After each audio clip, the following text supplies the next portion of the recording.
जंगल का राजा शेर बूढ़ा हो चला था। उसकी शक्ति क्षीण हो गई थी। अब उसमें इतनी ताकत नहीं थी कि जंगल में जाकर शिकार करे और अपनी भूख मिटा सके। अब उसके सामने भूखे मरने की नौबत आ गई थी। एक दिन पेड़ के नीचे बैठा भूखा शेर सोचने लगा कि यदि यही स्थिति रही तो मेरी मृत्यु निकट है। मुझे कोई ना कोई उपाय तो सोचना ही होगा ताकि बैठे बैठे ही भोजन मिल जाए। वह सोचने लगा और कुछ ही देर में उसे एक आइडिया मिल गया। उसने एक चिड़िया को बुलाया और उससे कहा, तुम पूरे जंगल में मेरे बीमार होने की खबर फैला दो। चिड़िया ने कहा, ठीक है वनराज। और उसने पूरे जंगल में शेर के बीमार होने की खबर फैला दी। उड़ उड़कर सारे जानवरों को बता दिया। जंगल के राजा शेर के बीमार होने की खबर सुनकर जंगल के सभी जानवर उसका हालचाल पूछने के लिए उसके पास पहुंचने लगे।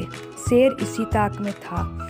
जो भी जानवर उससे मिलने के लिए गुफा के अंदर जाता, वह उसे दबोच कर मार डालता और छक्कर उसका मांस खाता और खूब मजे करता। हर दिन कोई ना कोई जानवर उसे देखने आता रहता और शेर को गुफा में ही शिकार हाथ लग जाता।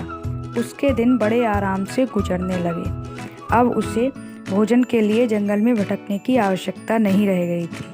बिना मेहनत के ही उसे अपनी गुफा में भरपेट भोजन मिलने लगा था। कुछ ही दिनों में वह खूब मोटा हो गया। एक दिन लोमड़ी उसे देखने आई। लोमड़ी चालाक थी।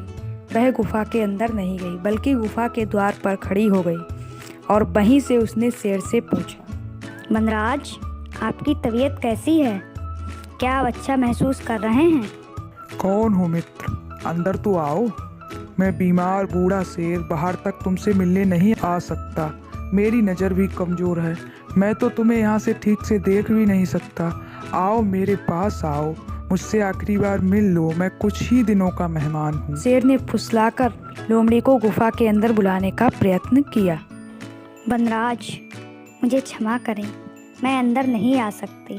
आपकी गुफा में अंदर जाते हुए जानवरों के पैरों के निशान तो हैं, किंतु बाहर आने के नहीं।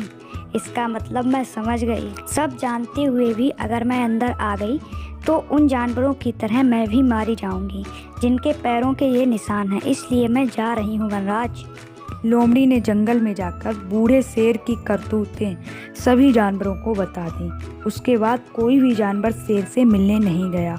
इस तरह अपनी बुद्धिमानी से लोमड़ी ने न सिर्फ अपनी जान बचाई बल्कि जंगल के अन्य जानवरों को भी शेर के हाथों मरने से बचा लिया।